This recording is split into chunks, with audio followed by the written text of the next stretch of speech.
the real world that blacks do get more HIV than whites. Well, they're not getting more HIV, they're getting more HIV test results, which could lead into an illusion that there's an AIDS epidemic on the sub-Saharan African continent. So what you're saying is that there is not, that this is a bias from the test, is that what you're saying? No, I'm not suggesting that the virus is being injected into them, just that their antibodies are non-specific to start with. They've had malaria several times in their life, particularly when they were a child, and those antibodies remain in their bodies for a number of years. And if they keep getting malaria, or keep getting pregnant, or keep getting contagions in their bodies, they'll remain a susceptibility for them to test positive. But that's a very alternative explanation of that. If you test them for the virus, you find the virus in these people. But there is nothing to test for the virus. We've only talked about viral load, and culturing the virus from somebody's blood has not been done. Well, if you test these people who have HIV positive, you'll find the viral load. They don't see it though. Yeah. What they call viremia. They don't see it in the blood. In black people? In anyone. Oh yes. Did you see the virus? It's there. That's a fact, sure. Based on the results of PCR only, but PCR. Well, if you can make other tests to find them, microscopy, electron microscopy, and other tests will tell that the virus is there. Yes.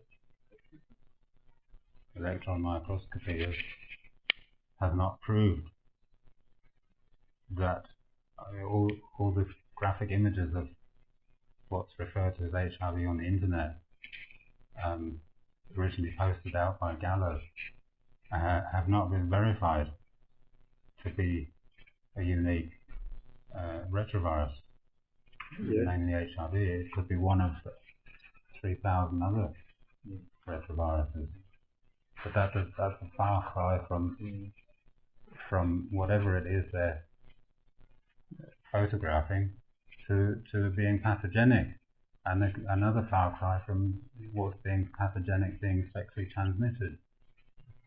When we look at the other factors, the phenomenon known as discordant couples. I don't believe you. I'm not concerned with belief. All other scientific material I've read says the opposite. That's common knowledge. Yeah. So we receive different information, obviously, but yes. How do you explain why there's no AIDS epidemic in the sex hubs of the world, like Amsterdam, New York, Phuket, Bangkok, and Phnom Penh? There's a lot of HIV/AIDS there. Well, now you're using the two, but or whatever.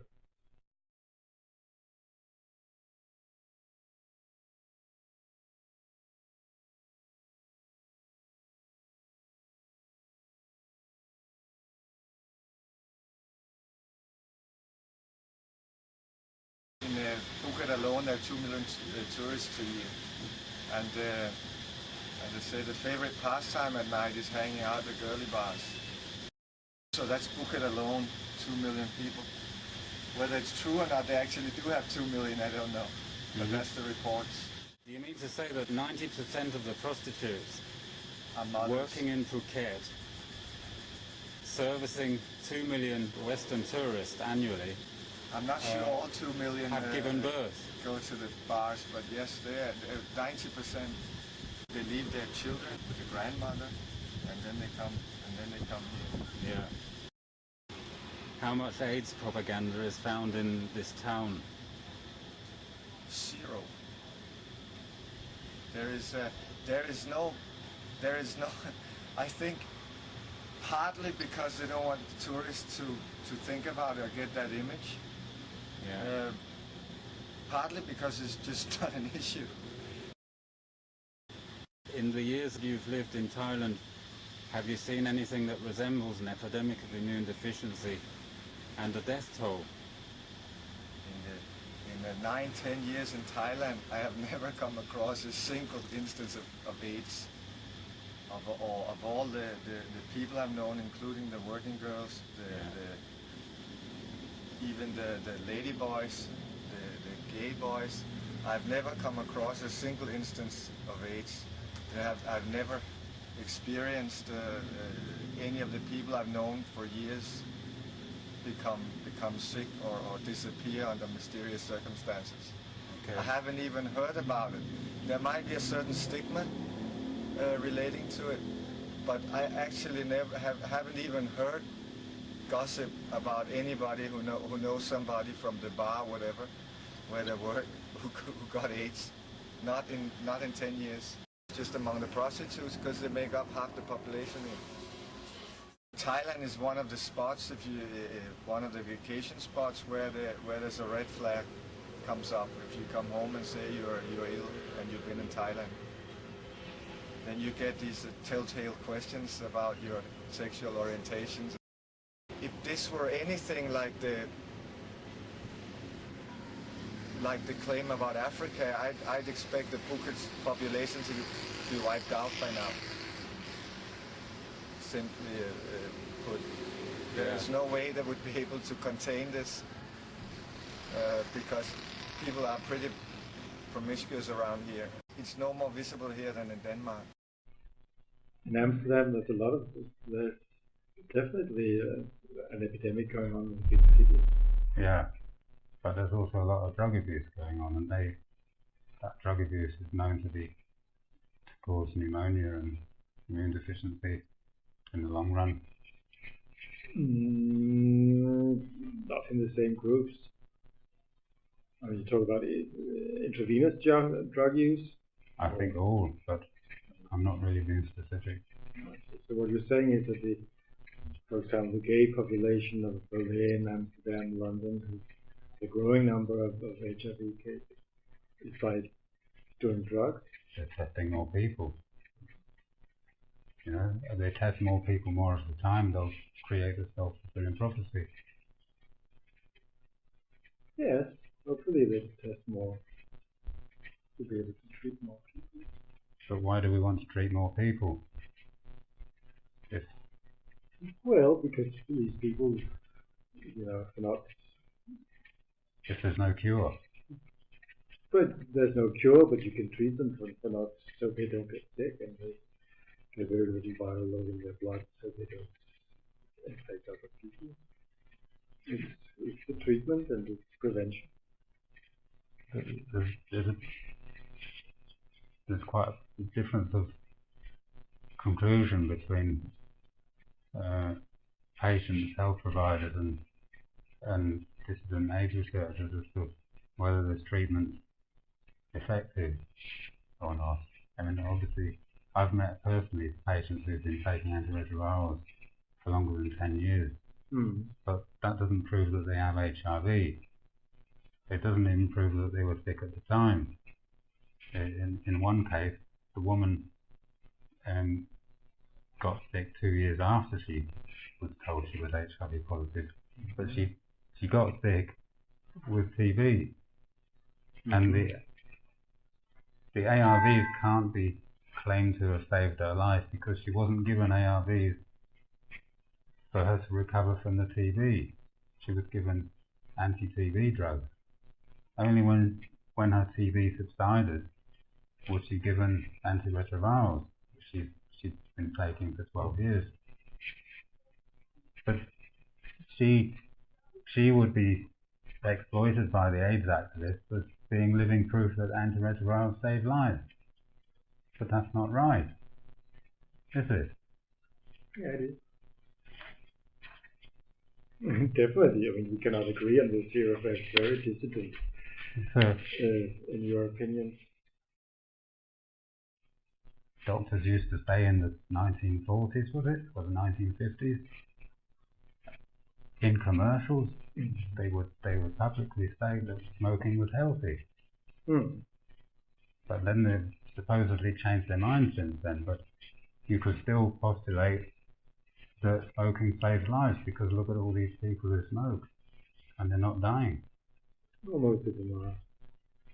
Every second person dies who smokes dies of smoking.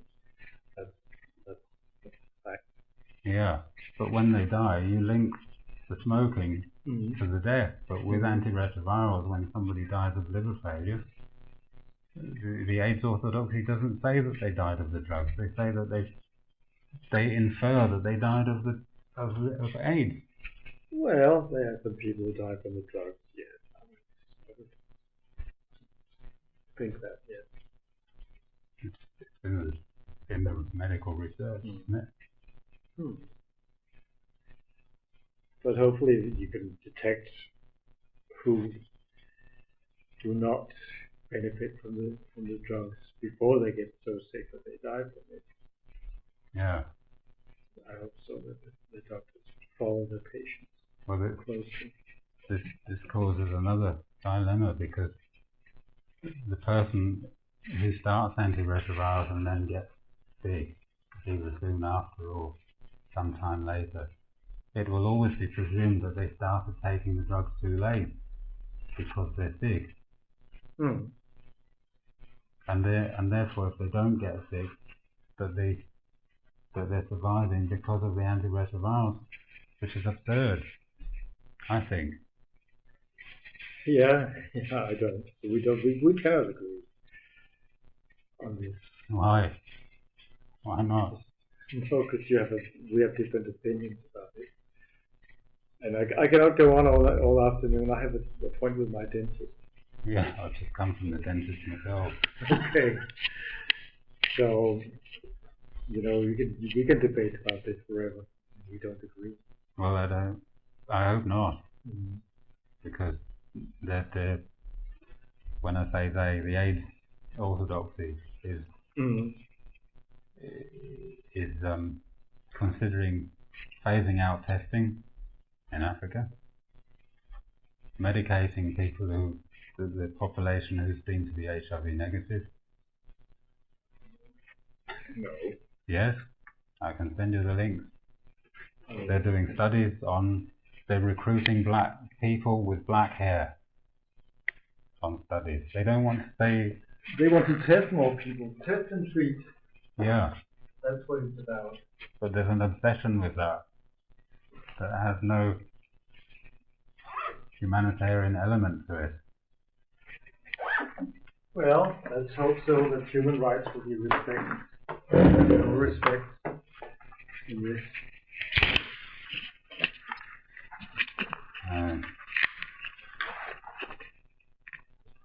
Well, you should talk to virologists. I am a public health doctor. Well, I do try to, but I find them difficult to make contact with. I leave them messages at the reception of the hospitals, and I never hear from them. How do you know from me?